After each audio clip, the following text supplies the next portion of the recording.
Hello everyone, কেমন আছো সবাই? আজকে চলে এসেছি একটা বিয়েবাড়ির ভ্লগ নিয়ে। মানে বিয়েবাড়িতে যাওয়ার আগে আমি কিভাবে রেডি হলাম, কিভাবে গেলাম আর কী খেলাম, সেই সমস্তটাই আজকে তোমাদের সাথে শেয়ার করব। সবার ফার্স্টে আমি সবুজ কালারের থ্রি পিসটা পরেছিলাম। কেমন হয়েছে অবশ্যই কিন্তু কমেন্ট করে জানিয়ে যাবে। আর আমি একটু মেকআপ করছিলাম, যেহেতু বিয়েবাড়ি যাব মেকআপ তো করতেই হবে। আর সেই মেকআপ করার পুরো রেডি হওয়ার ভিডিওটা কিন্তু আমার প্রোফাইলে আপলোড করা আছে, অবশ্যই দেখে আসবে তোমরা। আর আমি এই তো ফাইনালি আমি পুরো রেডি হয়ে গেছি, আর কেমন লাগছে অবশ্যই বলে যাবে। বিয়ে বাড়ি যাই আর যেখানেই যাই, রেডি যতক্ষণ হয়েছি তার আগে কয়েকটা রিলস আর কয়েকটা ফটো তো তুলতে হবেই, তাই না? তো গাইস, আমরা কিন্তু এখানে প্রত্যেকে সবাই রেডি হয়ে গেছি। আর এবারে কিন্তু আমরা খুব তাড়াতাড়ি রেডি হয়েছি। এই কথাটা আমি এই কারণেই বললাম, কারণ হচ্ছে আমরা প্রতিবার কোনো বিয়ে বাড়ি নিমন্ত্রণ থাকলে আমরা হচ্ছে বেরোই বাড়ি থেকে ওই 10:30টার মতন। আর এইবারে কিন্তু আমরা পুরো 8টার মধ্যে রেডি হয়ে গেছি, কারণ এবারে আমরা তাড়াতাড়ি যাবো। তোমরা সবাইকে দেখ।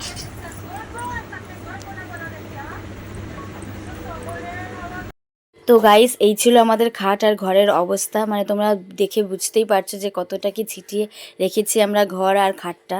তারপরে আর কি সেজেছি, যতক্ষণ বললাম না ছবি তো তুলতেই হবে। বিয়েবাড়ি যাওয়ার আগে কিন্তু সবাই মিলে পোজ দিয়ে সুন্দর করে ছবি তুলে নিলাম। আর ভিডিও শুরুতেই তোমাদেরকে আমি যখন বললাম যে 8টার মধ্যে এবার আমরা রেডি হয়ে গেছি, 8টার মধ্যে রেডি হলে হবে কি আমাদের কিন্তু বিয়েবাড়ি যেতে যেতে প্রায় 9:30 বেজে গেছিলো, কারণ আমি এখন যে বকবক করছি তখন টাইম হয়ে গেছিলো 9টা।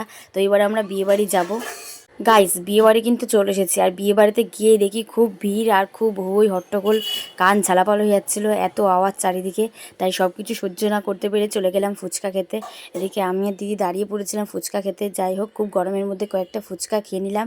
আর ফুচকার শেষে কিন্তু কফিটা খেতেই হবে। তারপরে কিন্তু ফুচকা কফি সমস্ত কিছু খেয়ে আমি একটু দাঁড়িয়েছিলাম, আর সাইডে বর ঢুকছিল সেটাই আমি দাঁড়িয়ে দাঁড়িয়ে দেখছিলাম। আর এদিকে মা দিদি সাইডে বসেছিল। আর তারপরে কিন্তু অনেকক্ষণ বসে থাকতে থাকতে অনেকটা সময় পার হয়ে গেছিলো। আর তারপরেই আমরা চলে এসেছিলাম খেতে। আর সবার ফার্স্টেই কিন্তু দিয়েছিল বেবি নান আর চানা মশলা। তখন কিন্তু অনেকটা রাত হয়ে গেছিলো, তার জন্য আমি বেশি কিছু একদম খেতে পারিনি, কারণ রাত্রিবেলা আমার একদম খাওয়ার অভ্যেস নেই। যেহেতু আমি সেইভাবে কিছু খাইনি, তার জন্য কিন্তু ভিডিও এইটুকু পর্যন্তই করা, সেভাবে আর কোনো ভিডিও করা হয়নি। তারপরে কিন্তু দিয়েছিল ভাত আর কিন্তু ভেজ ডাল, আর সাথে কিন্তু আলুর চিপস ছিল। আর তারপরেই ছিল কিন্তু এঁচোড় চিংড়ি, মানে দারুণ হয়েছিল এঁচোড় চিংড়িটা। আর তার সাথেই কিন্তু দিয়ে গেছিলো ফ্রাইড রাইস আর চিকেন কষা, খুব ঝাল হয়েছিল চিকেনটা।